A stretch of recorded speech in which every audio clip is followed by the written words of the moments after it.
বাবা মায়ের সম্পত্তিতে বিবাহিত এবং অবিবাহিত মেয়েদের অধিকার নিয়ে নতুন নিয়ম জারি করলো সুপ্রিম কোর্ট।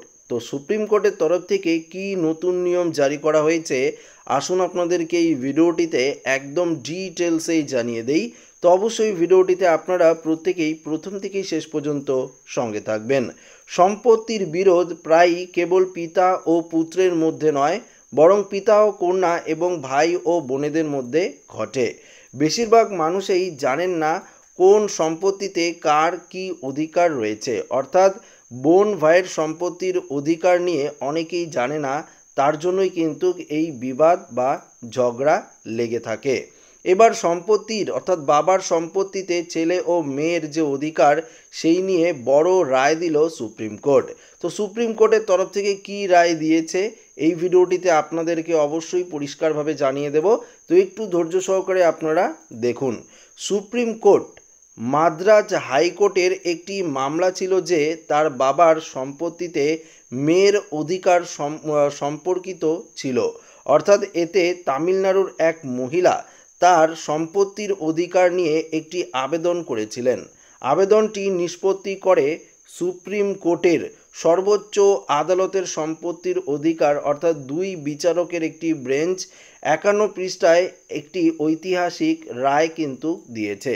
কি রায় দিয়েছে, কি সিদ্ধান্ত নিয়েছে দেখুন, এখানে পরিষ্কার বলে দিয়েছে এই সিদ্ধান্ত অনুসারে এখন যৌথ পরিবারও কন্যাকে তার সম্পত্তির অধিকারের ক্ষেত্রে অগ্রাধিকার দেওয়া হবে।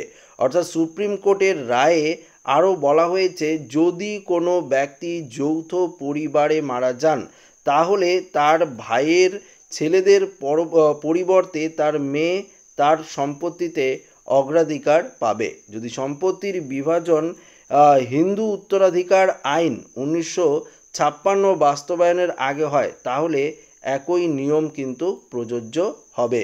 মেয়েদের এত অধিকার কিন্তু আগে ছিল, সেই বিষয়ে আপনাদেরকে জানাই। দেখুন এখানে পরিষ্কার বলে দিয়েছে যে প্রায় 70 বছর আগে 1956 সালের হিন্দু উত্তরাধিকার আইনের অধীনে সম্পত্তি বিভাজনের ক্ষেত্রে শুধুমাত্র পুত্রদের অধিকার দেওয়া হতো। কন্যা তার অংশের শেষ পাবে, অর্থাৎ পুত্ররা সম্পত্তির আইনগত সম্পত্তির অধিকার বেছে নেওয়ার পরই এই আইনে প্রণীত বিধান অনুসারে কন্যার ঘরে থাকার অধিকার ছিল। অবিবাহিত বা বিধবা বা তালিকাপ্রাপ্ত কন্যারাও এই অধিকারে কিন্তু আবদ্ধ ছিল। এছাড়াও শ্বশুরবাড়ির সাথে বিবাহিত একজন মহিলা তার শ্বশুরের সম্পত্তিতে অর্থাৎ পিতার সম্পত্তি কন্যার সম্পত্তির অধিকার হিসাবে বলা হয়েছে কোন ধরনের অধিকার পান না। পরবর্তীতে 1956 সালের এই আইন সংশোধন করা হয় এবং কন্যারা আরও সম্পত্তির অধিকার পায়। অর্থাৎ নতুন যে হিন্দু উত্তরাধিকার আইন রয়েছে তারপরেই কিন্তু এই অর্থাৎ ছেলে মেয়ে যে সমান অধিকার সেটা কিন্তু ধার্য করা হয়েছে। 2005 সালে কন্যাদের সম্পত্তির অধিকার সংক্রান্ত আইন সংশোধন করা হয়। এই সংশোধনটি ইতিমধ্যেই প্রণীত হিন্দু উত্তরাধিকার আইন 1956 করা হয়েছিল। 2005 সালে সিদ্ধান্ত নেওয়া হয়েছিল যে কন্যারা তাদের পিতার সম্পত্তিতে মেয়ের সম্পত্তির অধিকার পুত্রের সমান অধিকার পাবে। দেখুন পরিষ্কার বলে দিয়েছে এরপর কন্যারা তাদের পিতার সম্পত্তিতে সমানভাবে অধিকার হয়ে ওঠে। এর আগে কন্যাদের তাদের পিতার সম্পত্তিতে সীমিত অধিকার ছিল, এবার কিন্তু সমান অধিকার দেওয়া হয়েছে 2005 সালের হিন্দু উত্তরাধিকার আইন অনুসারে। এখানে আরও বলেছে 2005 সালে হিন্দু উত্তরাধিকার আইন সংশোধন করা হয়েছিল। এতে কন্যাদের তাদের পিতার সম্পত্তিতে আজীবন পুত্রের সমান অধিকার দেওয়া হয়েছিল। একজন মেয়ের এখন বিয়ের আগে এবং পরে তার বাবার সম্পত্তির ওপর পূর্ণ অধিকার রয়েছে।